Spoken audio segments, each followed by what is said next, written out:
1989년 일본에서 일어난 의문의 해상 실종 사건으로 히다카 미츠오는 가고시마현에서 항만토목공사 요원으로 일하던 만 30세의 청년이었죠. 그러던 중 1989년 2월 23일 그는 타이쇼 마루라는 어선에 혼자 타고서 모토오랑 서쪽 바다로 고기를 잡으러 나갔고 오후 2시쯤에 같은 해역에서 작업 중이던 다른 어선이 있었는데 작업을 하던 히다카 씨를 목격했다고 합니다. 이것이 히다카 씨가 목격된 마지막 순간이었죠. 해가 졌지만 히다카 씨와 타이쇼 마루가 돌아오지 않자 스와노세 섬에 어선들과 해상보안부 순시선들이 동원되어서 히다카 씨와 타이쇼 마루를 수색하러 나섰고 수색 끝에 다음 날인 2월 24일 스와노세 섬 근처 키리시항 근처 해역에서 타이쇼 마루가 발견되었다고 합니다. 그러나 배만 있을 뿐 히다카 씨는 온데간데 없이 사라져버렸죠. 발견 당시 배는 연료 부족으로 표류 중이었고 트롤링을 하던 상태여서 실이 바다로 그대로 널려져 있던 상황이었죠. 히다카 씨가 실종되고 나서 2년여가 지난 후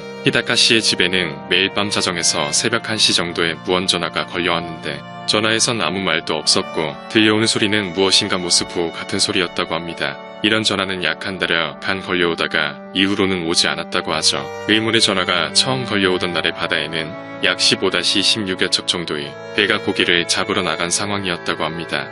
발견된 타이쇼 마루의 상태로 미루어 보면 히다카 씨는 트롤링 작업 도중에 무슨 이유인지는 몰라도 실족해서 바다에 빠졌고 미처 배로 오르기 전에 배와 아주 멀어지면서 실종된 게 아닌가라는 추측이 가능하지만 문제는 이럴 경우 조류를 따라서 시체가 어딘가로 떠내려와서 발견되어야 하지만 시체가 발견되지 않았다라는 점이죠. 게다가 히다카 씨가 실종된 이후에 한 달여간 집으로 걸려온 의문의 전화도 미스터리로 아무 말이 없이 단지 모습 후 같은 소리만 들려왔다는 것은 어쩌면 히다카 씨가 다른 어선의 섬노예처럼 잡혀서 강제 노동을 하는 신세가 되었고 이런 자신을 구해달라고 감시를 피해서 집에 전화를 건 것이 아닌가라는 추측도 있죠. 만약 그렇다면 아무 말도 하지 않고 모습 후 같은 소리만 들렸던 것은 일종의 신호를 은밀히 보내려던 시도였을 수도 있죠. 그러나 이것도 추측으로 남을 뿐이지만 아무리 봐도 납북으로 보는 게 제일 타당한 듯하죠. 참고로 현재 히다카 씨는 일본 특정 실종자 문제조사회에 의해 북한의 납치 가능성이 있는 인물로 지정되어 있다고 합니다.